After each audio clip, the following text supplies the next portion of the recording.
It's Oonk time. Let's start the show.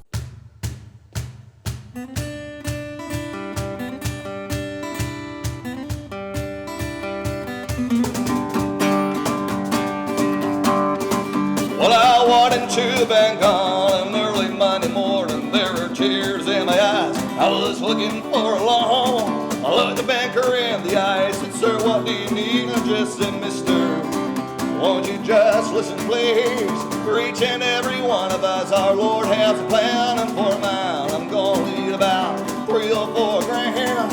I don't want a house, no, I don't want no car, but I left my tail open. 14 bars, and they won't pour my beer. I guess I hang my head and cry.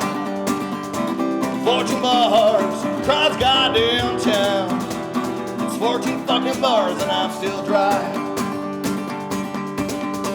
So then I went to church on an early Tuesday morning. The preacher looked me in the eye.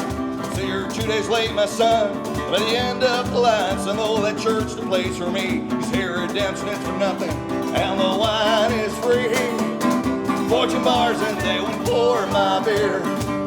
I guess I hang my head and cry. 14 bars, across goddamn town. 14 fucking bars and I'm still dry."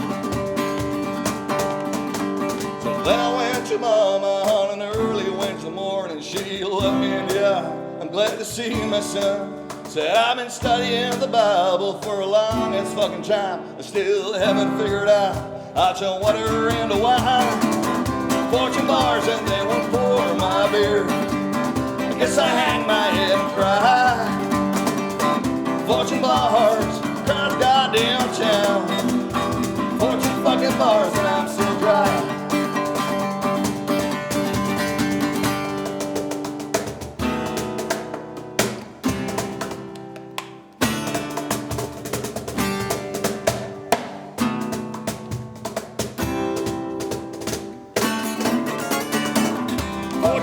And they won't pour my beer. I guess I hang my head and cry. 14 bars, across goddamn town. It's 14 fucking bars and I'm still dry.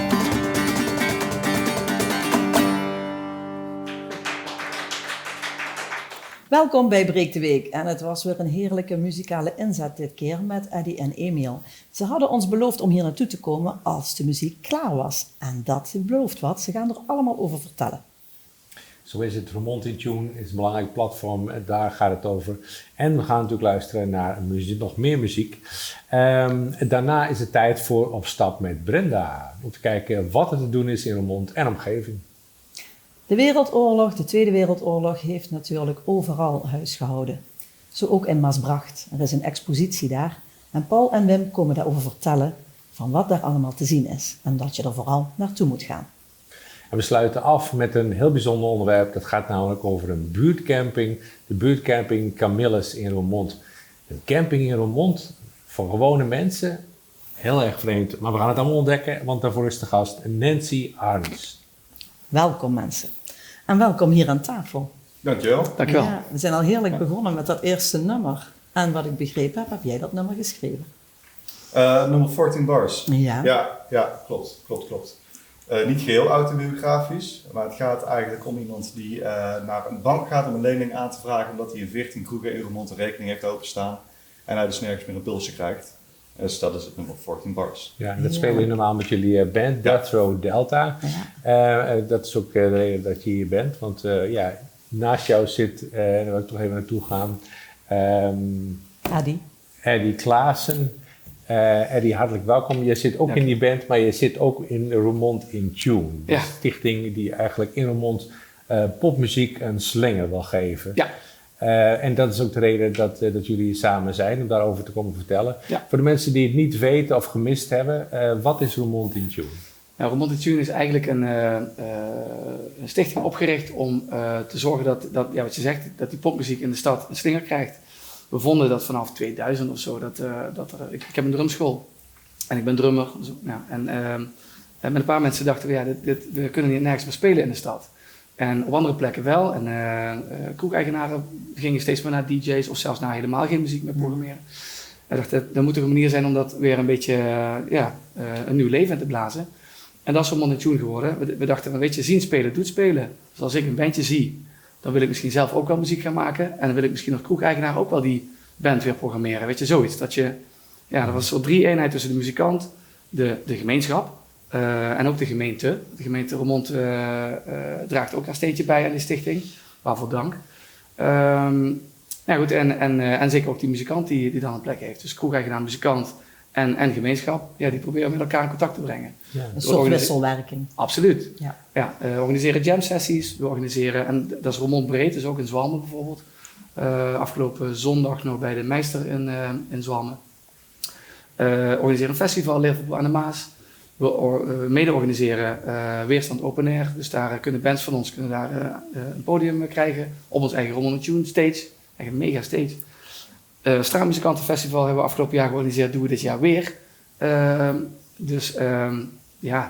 doen singer-songwriter sessies, writers camps, om te zorgen dat mensen die zeggen, goh, hoe schrijf je nou een liedje, wat Emiel heel fijn doet. Hoe doe je dat dan eigenlijk? Ja, dan vragen we mensen zoals Emiel, maar ook mensen zoals Lijf de Leeuw of de mensen van Voltage, een redelijk bekende band. Die zijn dan de coach. We doen crossovers met andere muziekstijlen. Het is niet alleen maar pop en rock. Het is ook bijvoorbeeld hip-hop en urban doen we ook. Ja. Dus binnenkort hebben we daar iets over. Dus er zijn heel veel muzikale dingen die we doen. Ja. Mooi. Jullie hebben in feite in korte tijd heel veel op poten gezet. In het derde kwartaal van 23 begonnen met een bestuur en clubmensen en een inspirerend idee. Ja. Ging dat vanzelf? Of, Ja, stiekem eigenlijk best wel. We zijn met z'n vieren in het bestuur. Dat is Desiree, dat is Schoof en dat is Ton Wilbers en dat ben ik. Ik mag dan de voorzitter zijn van het clubje. En we zijn met elkaar samen gaan zitten van welke activiteiten vinden we nou eigenlijk die we missen. En die zijn we gewoon gaan opschrijven. En dan heb je zoveel maanden en dan heb je zoveel tijd en dan heb je zoveel activiteiten. Dat klinkt heel gemakkelijk, maar het ging eigenlijk in het ontdekken en verzinnen van activiteiten ging heel snel. Dus zeg maar de organisatorische achterkant, het aanvragen van subsidies en het oprichten van de stichting en statuten en allemaal dat soort dingen. Dat had meer voeten in de aarde. Maar eigenlijk het idee was al heel snel aan het rollen. Ja. Heeft het er misschien ook mee te maken dat, en zeker sinds corona, dat de horeca het moeilijk heeft op heel veel plekken, dat ze dus wel weer opnieuw interesse hebben in live muziek? Ja, of het daarmee te maken heeft, weet ik niet.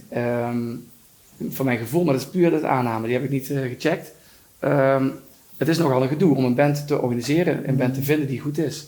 Een band te vinden die niet te duur is. Want je hebt maar een bepaald aantal bezoekers, dus je moet best wel veel vertappen ook om die band te kunnen betalen, allemaal dat soort dingen. En wat wij eigenlijk wilden is van als we dat nu eens gewoon kosteloos kunnen aanbieden. En dus we hebben geluidssets die we kunnen weggeven, zeg maar. Of tegen een kleine borgsomachtig. Dus we willen alles zo laagdrempelig mogelijk houden. Organiseren activiteiten die eigenlijk niks kosten voor de café-eigenaar of zaal-eigenaar. Maar die wel ervoor zorgen dat er heel veel mensen zijn en waardoor er wel omzet gedraaid wordt. En dat die artiesten een podium krijgen. Nou ja, precies. Precies dat. En je ziet dus nu ook dat die artiesten die een podium krijgen, die krijgen nu door die kroegen die daar zijn. En dat vind ik fantastisch. Dat zijn ook Roermond Tune stages. Iedereen heeft een schildje gekregen. Dat kan hij aan zijn deur plakken als hij meedoet met ons. En heel veel kroegen in Roermond en zalen die zijn dat. En die boeken ook zelf, buiten ons om, de bands weer. Mooi. En dat is mooi. En heeft het ook veel mensen opgeleverd die ook muziek zijn gaan maken, wat de eerste opzet was? In ieder geval die zijn veel meer zichtbaar. Die zijn meer zichtbaar en meer aan het spelen. Okay. We gaan ook een podium organiseren samen met kunstbenden, et cetera, bij het Bevrijdingsfestival. Dus er zijn heel veel plekken nu om te kunnen spelen. En die waren er 5 jaar geleden niet. Dus of dat met corona te maken heeft dat mensen dat weer willen. Ik denk dat de mensen het wel weer willen. Omdat die ondernemers denken, jullie maken het ze eigenlijk makkelijk door het aantrekkelijk te maken. En precies. Daardoor loopt het heel goed. Precies. Een van de mensen die dan ook misschien meer op het podium staat, ben jij, Emiel Waaijen van Death Row Delta. Wat heeft het jou gebracht? Roermond Tune? Ja. Ja, nou, dat is eigenlijk wat ik heel tof vond aan Roermond Tune. Het waren allemaal mensen die je eigenlijk, ik ben al best wel een muzikant. Mensen die je in de scene allemaal wel een keertje hier en daar tegenkomt. Die zie je nu eigenlijk op maandelijkse basis allemaal samen aan iets moois bouwen. Dus dat is iets wat er nog niet was. Mm-hmm. En ja, het is altijd, de events zijn zo gezellig. Dus, Maar is het dan zo dat er een soort creatieve gemeenschap op muzikaal gebied aan het groeien is? Ja, het is netwerken eigenlijk, denk ik. Ik denk dat het voordeel is voor muzikanten, zowel gevoelde muzikanten als beginnende muzikanten. Je leert gewoon een netwerk bouwen en met mensen samen te spelen waar je normaal niet mee samen zou spelen. Dus. Die kom je nu tegen. Ja, Je maakt contact en je gaat bij elkaar in een band spelen. Want jullie spelen ook en zingen in verschillende bands. Ja, klopt. Ja, klopt. En dat heeft hiermee te maken dus. Nou, deels.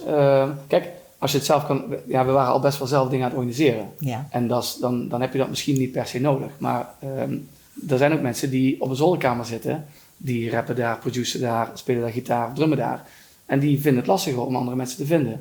Dus zo'n writers camp bijvoorbeeld, nou, daar kun je voor inschrijven. En dan word je in een ruimte gezet met een man of 4. En dan gaan we maar eens aan een liedje bouwen. Mm-hmm. Waar je normaal nooit mee in contact zou komen.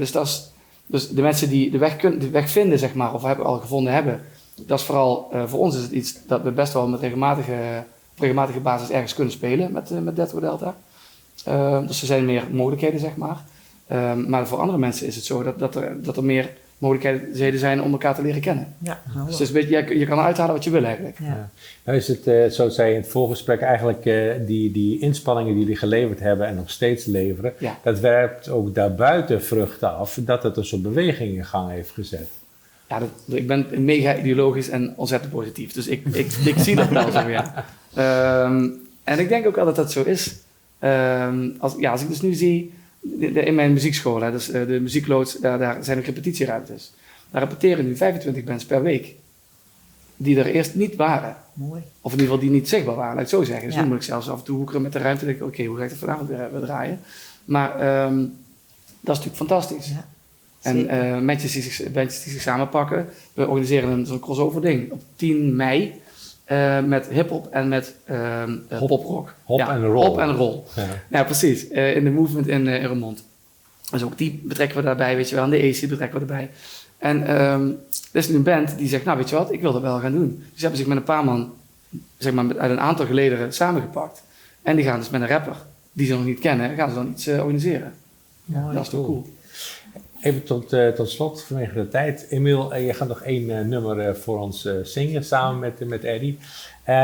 Call a Fascist by its name. Ja. Waar gaat dat nummer over? Ja, het is een van onze controversiëlere nummers, denk ik. Het was een nummer dat heb ik zelf geschreven in 2016, de eerste termijn van Donald Trump. En ik vind het nog steeds een moeilijk nummer om te zingen. En dat is vooral omdat ik heel veel mensen heb die ik heel erg lief heb op persoonlijk niveau, waar ik het totaal mee oneens ben op politiek niveau. Dus je wil niemand tegen de borst, niemand op stenen gaan staan eigenlijk. Maar ja, aan de andere kant, als je niet schrijft en zingt waar je achter staat, ja, dan ben je in mijn inziens in ieder geval niet meer helemaal oprecht bezig. Daar gaat het lied ook over, hè? Ja, nou, het nummer gaat eigenlijk inderdaad over hoe zouden mensen eigenlijk in 1933, 39 gedacht hebben over Donald J. Trump. Dat is de eerste zin ook van Anne Frank heeft een dagboek geschreven. Wat zou zij schrijven over een president die alleen maar muren bouwt en ruzie in het zoeken is. En het nummer heeft 4 jaar tijdens de presidentschap van Joe Biden de kast ingemoeten. Maar godzijdank Is hij weer aan de wacht? Ja. We're mooi. back in business. Back in Ja. business. Ja. Oké. Dan zijn nou, we heel benieuwd. Dus mannen, take it away zou ik zeggen. Dankjewel. Ja, dankjewel. ja. Mensen, dit zijn Eddie en Emiel. There are 6 million teachers in the 6-year-long night. Have you been paying attention? Do you know why they died? You know, Anne Frank wrote a diary. What do you think she'd write about a presidential hotshot building walls and picking fights? Break the circle, it goes round and around again. No, the past is just a future that we've already seen. So don't you skip history's dark page. Don't be afraid to call a fascist by his name. Years ago we formed a union and we said never again. And for 70 years straight we've known peace in our dear land. Now the breaking of this union for for which millions gave their lives. It took one dumbass referendum, greedy hearts left clouded minds. Great circle, it goes round and round again. You know the past is just a future that we've already seen. So don't you skip history's dark page. Don't be afraid to call a fascist by his name. Great circle, it goes round and round again. You know the past is just a future that we've already seen. So don't you skip history's dark page. Don't be afraid to call it fascist by his name.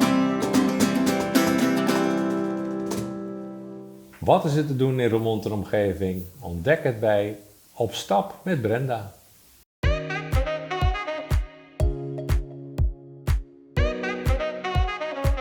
Beste kijkers, welkom bij alweer een nieuwe aflevering van Op Stap met Brenda. Het programma waarbij ik jou meeneem langs de leukste uitjes en activiteiten die onze prachtige regio te bieden heeft.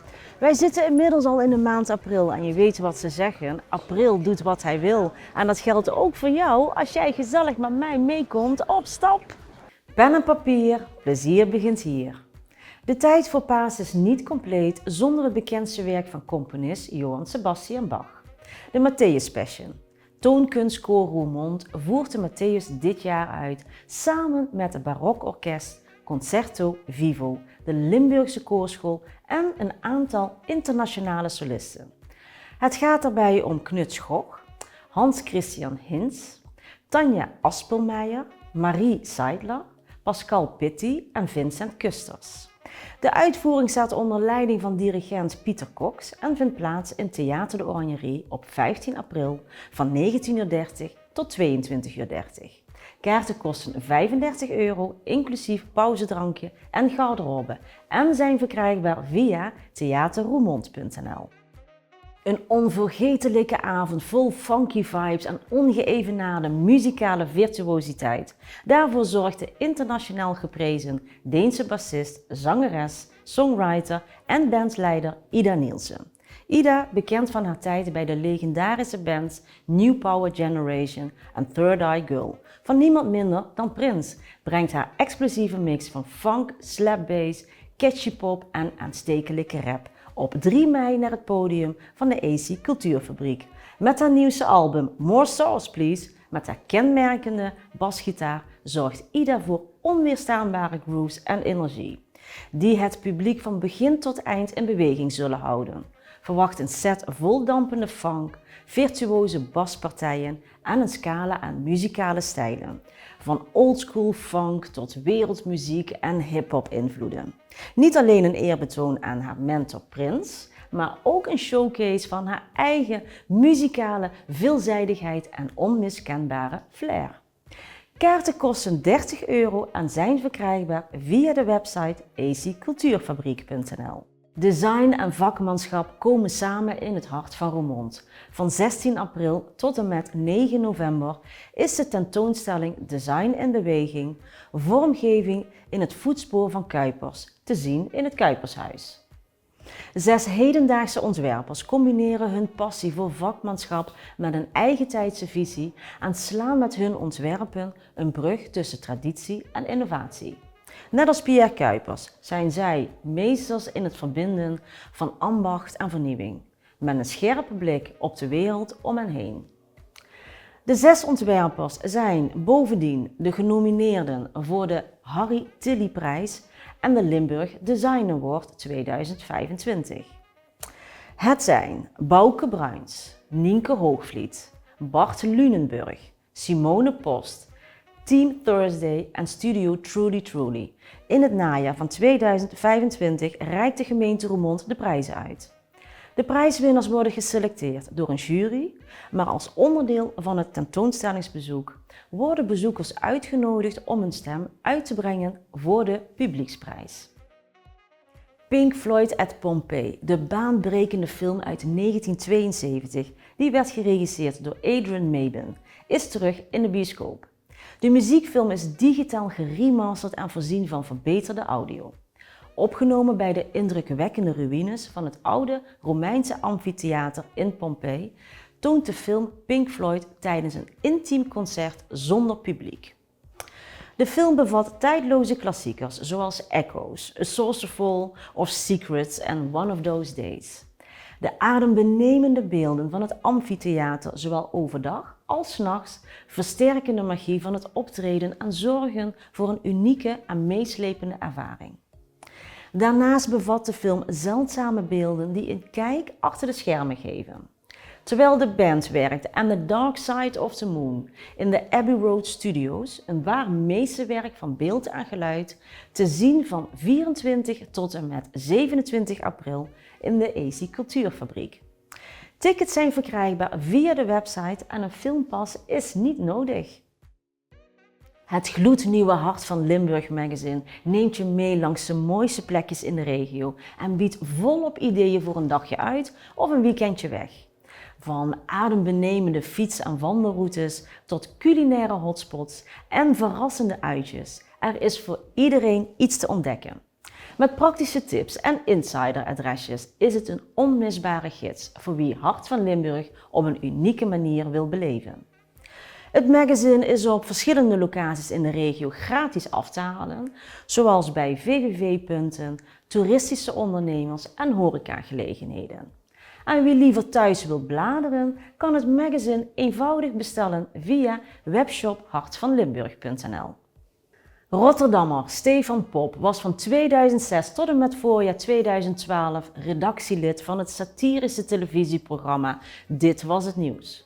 Van 2010 tot 2012 toerde Stefan ook door Nederland met zijn eerste aanvullende voorstelling Popagenda. In 2012 kwam hij meteen met een tweede voorstelling, Mijn Blauwe Periode. In 2014 bracht hij een bundel uit met korte humoristische verhalen, getiteld Moet je nou eens horen. In 2017 was hij een van de initiatiefnemers van het televisieprogramma Clickbait. Met Tex de Wit en Anna Gimbraire maakt hij de podcast Zo Opgelost. En op 18 april is hij in de AC Cultuurfabriek met de show Genoeg Over Mij. Tickets daarvoor kosten €19,50 en zijn verkrijgbaar via de website van de AC. Beste kijkers, dit was het weer voor vandaag en hopelijk weer genoeg om de komende periode mee te vermaken. Dus blijf ontdekken, blijf kijken naar Op Stap met Brenda en blijf genieten, want genieten begint hier. Bedankt en tot dan. Ja, aan tafel zijn aangeschoven Wim Vossen en Paul Op het Veld. Ze gaan vertellen over de expositie die op dit moment plaatsvindt in Maasbracht. 80 jaar geleden was de Tweede Wereldoorlog en overal heeft dat heel veel slachtoffers gemaakt. En zo ook in Maasbracht. Welkom heren. Dank u. Welkom. Het is een tentoonstelling met een lange aanloop geweest voor jullie als heemkundevereniging. Want er is ook heel veel gebeurd in die oorlogsjaren in Maasbracht. Paul, misschien kun je kort iets uitleggen over de strijd die heeft gespeeld in de Roerdriehoek, waar ook dat gebied een rol heeft gespeeld. De Roerdriehoek is het zoetstuk van het oorlogsgebeuren in Maasbracht, 24 januari 1944. Dat is de bevrijding van Maasbracht. De Engelsen hebben lang in de Vlootberg in Zusteren gelegen om die te doorbreken. Dat is half januari 1944 gebeurd en toen was op een half maand tijd waren ze in Brach. Maar dat heeft zeker bij Brachtse Stage en Lin, ook naar Mulford en weer door de Roerdrieken, tot zware gevechten geleid. Er is durch man gevochten, maar Wim kan er meer vertellen als hij zegt. Maar dat wordt dus het, voor ons eigenlijk de bevrijding na 5 jaar bezetting. Ja. Wim, je zegt, Paul zegt, je kunt er meer over vertellen. Het ging er hard aan toe. Er zijn een aantal Engelsen gesneuveld, een onbekend aantal Duitsers. Zat er nog burgersklem in dat strijdgebied? Nou, in eerste instantie, de Duitsers hadden zich in Lis bedacht om de Engelsen tegen te houden. En dan hadden de linie gevormd vanaf de Linnerweert, vanaf eigenlijk de Maas dan, tot aan de Maasbracht aan het station. Die tijd lag er nog een station. En wat hadden ze zich bedacht? En dat hadden ze zich ingegraven. Ja. En heel Maasbracht en Brachterbeek was geëvacueerd. Niemand was daar nog te vinden. Toen de Engelsen Maasbracht binnenkwamen, via aan de havenkant, dus daar aan het kanaal en Maas, toen was er niemand.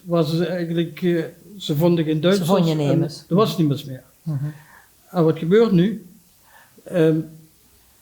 Die trok ook gelijk door richting de Linderweert. Daar moet ik wel even erbij vertellen. De situatie in die tijd was het voor 15 graden of nog meer misschien. En er lag een dik pak sneeuw. Dus het was ijzig koud. Wat gebeurt nu? Dat daar een groep soldaten die trochten, van de Engelse soldaten, trochten richting de Vlootbeek aan de Maaskant dan. En liepen daar al in een hinderlaag. Vanuit de Lindermolen had de Duitsers een mooi overzicht van wat zich daar in die omgeving afspeelde daar. En hoeveel slachtoffers heeft dat toen gekost? Dat zijn 7 Engelsen zijn daar omgekomen, dus alleen al aan de Vlootbeek. En een niet aantal te benoemen Duitsers. En doordat dat het zo gevroren had, waren die Engelsen op enig moment achter de linie gekomen, wat ze eigenlijk niet verwacht hadden. Ook de Duitsers niet. En toen zijn er man tegen man gevechten ontstaan, dus waarbij zelfs de bajonetten op de geweren zijn geplaatst. Op enig moment werd een tank ingeroepen en die schoot dus daar met 3 treffers de molen stuk. Dus de uitkikpost voor de Duitsers was toen opgeheven. Ja.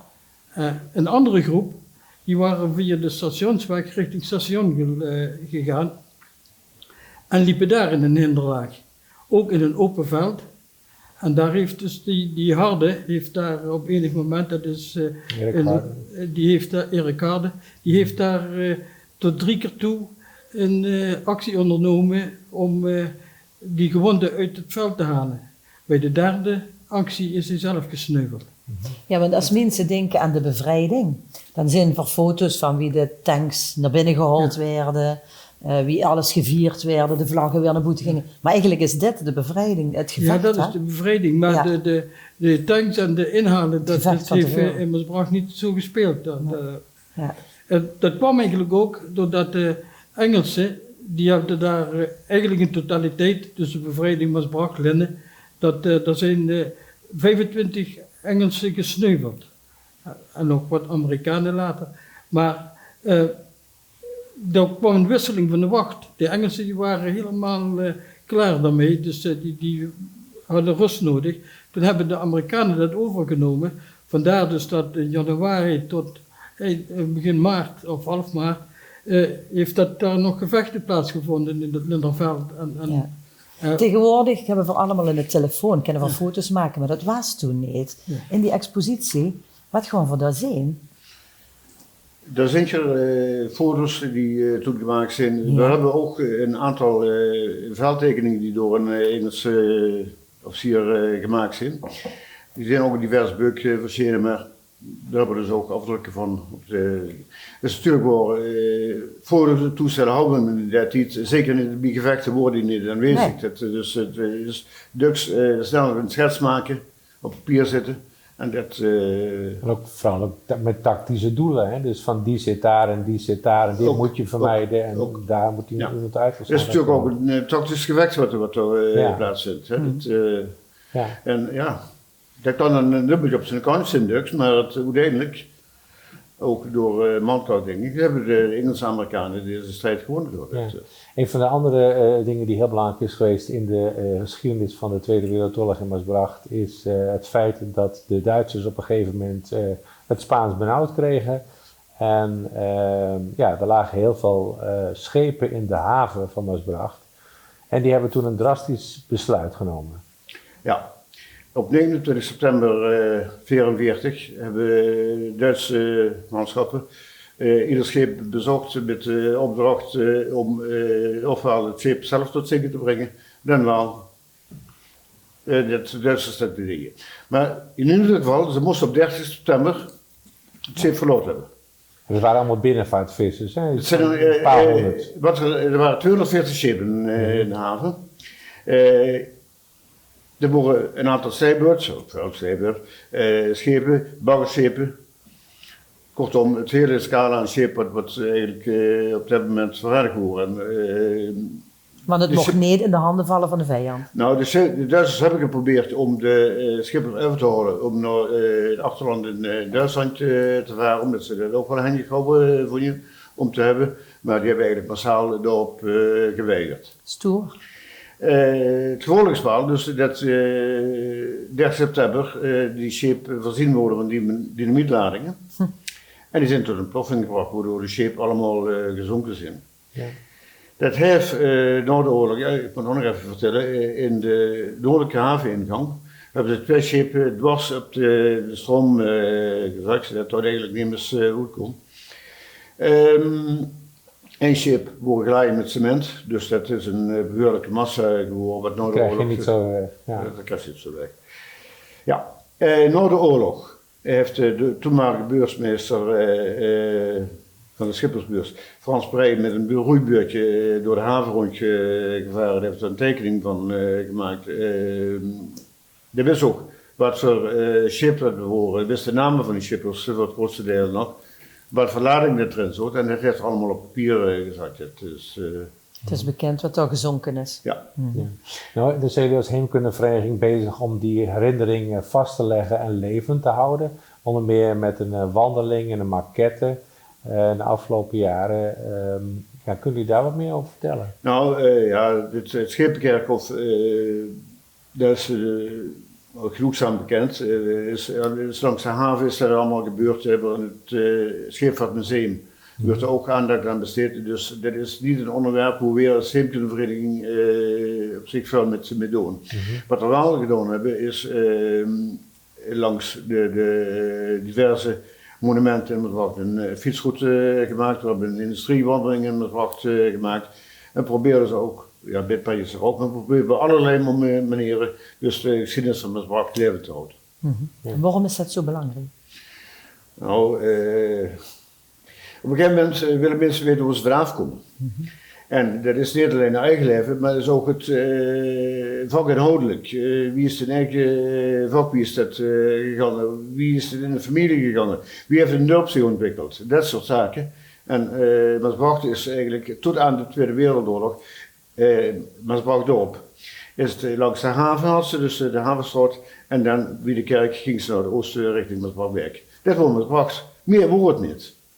Dat is het veldwerk en hier en daar stonden wel wat huizen, maar ook dat is een beeld van Maasbracht wat ze eigenlijk moest kennen. En daar proberen we dus aan te werken. Maasbrachtweg is tot aan de Tweede Wereldoorlog altijd qua inwoneraantal groter geweest als Maasbrachtdorp. En dat heeft te maken met de Kromweg die daar steunde. En daar hebben de boeren zich gevestigd. Tot wanneer is die expositie en hoe is die expositie? We hebben nog 2 dagen, het komend weekend, zaterdag en zondag, van 1 tot 7, in het Berghoes in Maasbracht. 12 en 13 april. Ja. Oké. Mensen die geïnteresseerd zijn in de geschiedenis, waar zouden ze volgens jou vooral naar moeten kijken, Wim? Wat zijn nou de pareltjes die je niet mag missen? Nou, echte verhalen, hè. Want die foto's, dan die foto en dan de tekst erna. Maar die foto wordt pas levend als er een verhaal bij komt. Dus een combinatie van foto's we hebben dus nu 2 dagen tentoonstelling achter de rug. En door die verhalen bind je mensen dat we moeten zeggen, nu moeten we stoppen, het is 5 uur, we moeten naar huis gaan. Dus dat komt door de verhalen, hè? Ja, mooi. Paul. Ik mocht op aanvullen, de tentoonstelling is opgebouwd rondom 9 panelen, verzet, intocht van de Duitsers, het Schepenkerkhof, maar ook de gevechten uiteraard in Maasbrachtweg, de bevrijding en de bevrijdingsfeesten. Maar bij ieder paneel hebben we een tafeldeur staan waarop documentatiemateriaal nog is. We hebben uit dat tijd dagboeken van mensen die daar zelf beleefd hebben, die daar geschreven hebben. En daar kunnen de mensen in zijn. En dus dan krijg je dus een beter beeld wat toen de tijd gespeeld heeft. Ja. Oké, dus zo komt het echt tot leven. Ja. Mooi. Het zijn echte verhalen dus van Jacques Linssen, dus die wat dus ook daar een dagboek heeft liggen. Maar als je vroeger met Jacques Linssen, toen hij nog leefde, daar waren geen vragen. Hij begon te praten en dan de rest werd stil. Totdat je naar huis ging. Zoveel indruk maakten de verhalen. Zo kon hij dus vertellen over de oorlog en alles dus. En die verhalen die bleven hangen en die proberen wij nu ook uit te dragen. Oké, goed. Super, dank voor jullie komst en veel succes met de tentoonstelling. Ja. Dank Dank je. Binnenkort is Roermond een buurtcamping, rijker. Een buurtcamping, ja, een buurtcamping. En hiervoor is de gast Nancy Arns. Nancy, hartelijk welkom. Jij bent campingbeheerder, among other things. Hoe zit dat? Een buurtcamping, campingbeheerder? We zijn begonnen met sessies in de week om mensen uit te nodigen om te kijken wat die nog zouden willen samen met de bewoners op Camillus. Mm-hmm. En er kwamen een heel aantal activiteiten uit. Maar één ding leed mij niet los en Brenda Houwen van 5, dat is mijn collega in het werkveld, opbouwwerker. Ons hart ging uit naar de camping en we hadden zoiets van, we moeten dat verder onderzoeken, kijken wat er mogelijk is. En voor de helderheid, het is een landelijke stichting die organiseert verschillende dingen. Onder meer dit soort tijdelijke campings. Dat is Stichting de Buurt. En toen zijn we vorig jaar gaan kijken in Helmond bij een camping. Wie dat opgezet was en wie dat allemaal in zijn werk ging. En toen was er de financiële man van Stichting de Buurt. En die kon ons vertellen dat Remeun daar al geld voor vrij had gemaakt. Maar dat dat nog niet was opgepakt. Nou, dat was dus voor ons natuurlijk heel handig. Ja. En hebben we gelijk contact gelegd natuurlijk met de gemeente en met de buurt. Om te kijken van, nou, wat kunnen we ermee? Wat is het precies? Een camp? Het is niet een gewone camping. Het is geen gewoon camping. Het is een camping, een weekend. In Remeun is er dit jaar 11, 12 en 13 juli. Dat is voor alle mensen uit de week. En dan hebben we het over de week, Kapel, Camp, Kitskesberg en het Veld. Mm-hmm. Die mogen daar aan deelnemen. Voor alle beurzen, laat ik het zo zeggen. Iedereen is daarin welkom. Want dat is essentieel. Dat is essentieel, absoluut. Ja. Iedereen moet er naartoe kennen. Ja. We hebben natuurlijk een aantal plekken beschikbaar. We gaan het doen op het terrein van Camillus, juist ook om de verbinding te hebben met de mensen van Camillus. Dat die ook kunnen deelnemen aan de activiteiten. En dat die ook het vakantiegevoel krijgen. Die kunnen vaak niet op vakantie. Nou, er zijn ook een aantal buurtbewoners die niet op vakantie kunnen. En misschien kunnen we voor dat weekend dan juist weer dat geven wat ze misschien heel erg missen. En de hoofddoelstelling van dit is natuurlijk allemaal om de verbinding te hebben tussen de wiekbewoners. Ja. Het is een soort mini-vakantie. Een kleine mini-vakantie inderdaad. Maar met eigenlijk als doel, en daarom hebben we het ook in de tweede week van de kindervakantie gedaan, dat ze zich na de camping ook nog kunnen vinden. En dat ze daar nog afspreken met elkaar. We proberen een leuk vriendenboekje te gaan maken, zodat ze kunnen uitwisselen. En dat ze elkaar in de hele vakantie opzoeken en met elkaar kunnen spelen. Ja. En wat moeten we ons erbij voorstellen? Wie gaat die camping uit zijn? Nou, op het midden van het terrein van Camillus is een groot grasveld. Daar gaan we een grote punttent, zeg maar, zo'n pagodetent neerzetten. Dat is dan de algemene tent, hoe werd gegeten en alles. En een paar grote tenten voor eetmaterialen. Want dat doen ze samen? Dat doen we samen. Mm-hmm. En dan rondom die grote pagodetent komen dus de tenten te staan van de mensen die komen kamperen. Mm-hmm. Dat zijn mensen uit die wijk, hè? Mensen uit de wijk en die kunnen intekenen via onze website voor een tent, voor een plek.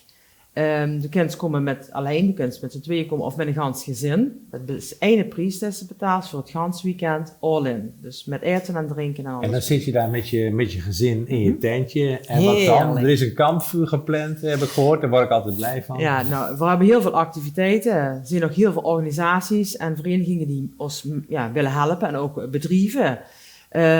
Dus we hebben eigenlijk een heel programma van kinderdisco's, service tot inderdaad kampvuur met marshmallows en activiteiten. We proberen vanuit de EC van alles te krijgen. Sportservice, Ramunje is erbij betrokken. Die geven, als het goed is, straks de ochtendgymnastiek. De Jumbo heeft toegezegd om de ontbijtjes te verzorgen. Juverta doet met, die leveren ons de receptiewagen, zeg maar, een foodtruck. Die komen misschien ook nog wel pannenkoek bakken tussen de middag voor de lui. Ligt er aan welke kinderen dat komen, welke leeftijdscategorie, daar ook passen we natuurlijk de activiteiten op aan. Ja. Op zaterdag is er een barbecue, bij aansluiten in de feestochtend met een band. Daar kunnen mensen ook een dagticket verkopen, dus hoeft niet per se op de ganse weekend op de camping te staan. Je kunt ook een dagticket kopen. Ja, perfect. En op zondag dan is eigenlijk rond 11:00 is het gedaan, maar dan start het feest op Camillus, het Camillusfeest. En dan kunnen de campinggasten ervoor kiezen of om op te ruimen en naar huis te gaan, maar ze kunnen ook opruimen en dan methelpen nog op het feest. Ja. En om 4:00 is dan echt alles gedaan op zondag. Ja. Je vertelde net aan het begin, jullie zijn bezig kijken op een andere locatie, hoe dat ging. Wat heb je daar gezien dat het zo aansprak dat je dacht, dat moeten we nu naar Roermond halen? De saamhorigheid onder de mensen. Wat ver te zoeken is soms in sommige weken. En dat willen we heel graag terugbrengen. Ja, kan je me voorstellen. Ja. Ja. Mensen hebben altijd heel eigen totdat er een ramp is of dat er iets onzeker werd. En dan hebben we voor elkaar heel nodig. Ja. En dan is dit de uitgelegen situatie natuurlijk. Precies. En vaak kennen de buren zich nog niet eens meer op vandaag. Ja. En nu moeten ze zich misschien wel helpen met een tent opzetten. Dat de ene het niet kent en de andere wel.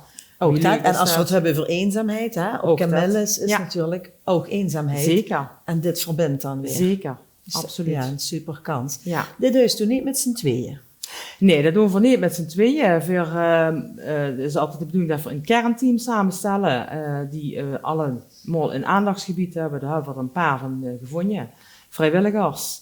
En we hebben nog bierdiensten nodig, natuurlijk. We hebben al een aantal vrijwilligers die zich al hebben aangemeld, zonder dat we al heel veel reclame hebben gemaakt. Dat komt nu dadelijk allemaal eraan. Zeker, nu. Ja. Nu ook. En nog op meerdere dingen hoe we dadelijk natuurlijk allemaal bekend gaan maken. Ja. Maar we hebben zeker vrijwilligers nodig. En dat kan zien, dan moesten we denken aan bijvoorbeeld met het opbouwen van de grote tenten of het afbreken. Of dat ze zeggen van ik vind het leuk om een activiteit te begeleiden. Of ik vind het leuk om de receptie op te haaien. Of voor mijn part de wc's te komen poetsen. Maar ik mag allemaal niet doen. Maar er zijn gewoon heel veel handjes nodig. Ja. En de kunnen ze als vrijwilliger zeggen van nou, ik teken in op een campingplek. Dus ik kom gewoon echt logeren. En dan doe ik 2 uur minimaal per dag gaat aan werk. Dat is dan verplicht, hè? Dat is dan verplicht. Wat je dan stonden ze dus gratis op de camping. Maar dan betalen ze zeg maar in natuur aan. Dat ze met helpen.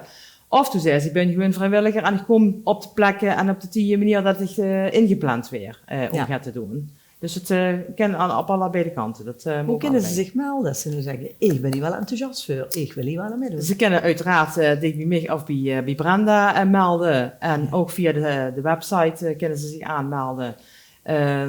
Dat is gewoon de buurtcamping, als ze googelt op buurtcamping Remun, komen ze erbij uit. En dan is het door het ticketing systeem voor die aan te melden als ze wil komen kamperen. Maar ook als ze vrijwilliger wil spelen. Nog even heel benieuwd. Heb je zelf ervaring met kamperen?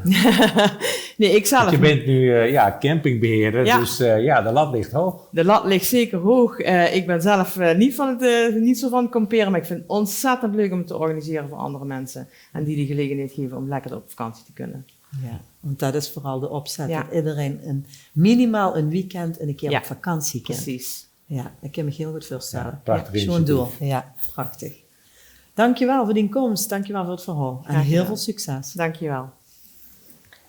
Ja, lieve kijkers, dit was Breek de Week van deze week. Dank voor het kijken. Hebben jullie nou een heel mooi item voor ons om hier te komen vertellen? Of misschien wel op te treden? Laat het ons weten. En je wordt graag uitgenodigd. Tot de volgende week. Tot volgende week. Deze uitzending wordt mede mogelijk gemaakt door Kampeerwinkel Roermond en Brasserie en Adventure Golf Het Pakhuis.